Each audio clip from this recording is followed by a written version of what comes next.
Digitaalsesse arhiivi saab süstematiseeritult paigutada väga erinevas formaadis dokumente, olgu need siis tekstid, tabelid, esitlused, pildid, slaidid või muud dokumendid, mis on vormistatud mis tahes erinevas programmis.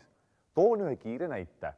Teil on arvutis või CD-l mõned digitaalsed dokumendid, mida soovite kindlasti säilitada. Kõigepealt sisenete Archivar Pro keskkonda www.archivar.ee. Logite ennast ID-kaardi või mobiil-ID abil sisse ning valite menüüst lisa. Peale seda leiate juba lihtsa vaevaga valige failid nupu abil oma arvutist kõik vajalikud dokumendid ning laete need digiarhiivi soovitud kausta.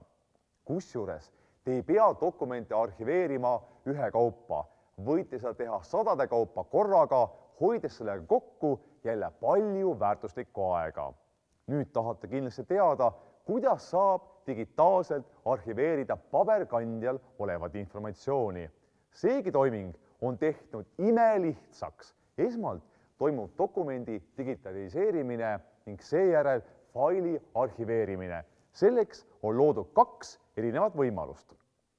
Esimeses variandis on teil vaja skännerit, mille abil skänneerite dokumendi ja tõmbate selle arvutisse. Peale seda aga sisenete Archivar Pro keskkonda www.archivar.ee ning laete dokumendi lisafailid nuppu kasutades digiarhiivi. Eriti huvitav on aga see teine variant, mis võimaldab kasutada dokumentide digitaliseerimiseks veebikaamerat. Archivar Pro keskkonnas oleva akna järgi asetate dokumendi õigele kõrgusele ning teete sellest pildi. Pärast seda aga salvestate dokumendi soovitud arhiivikataloogi. Uskuge mind, tegelikult on see veelgi lihtsam, kui teile praegu slaidide pealt paistab.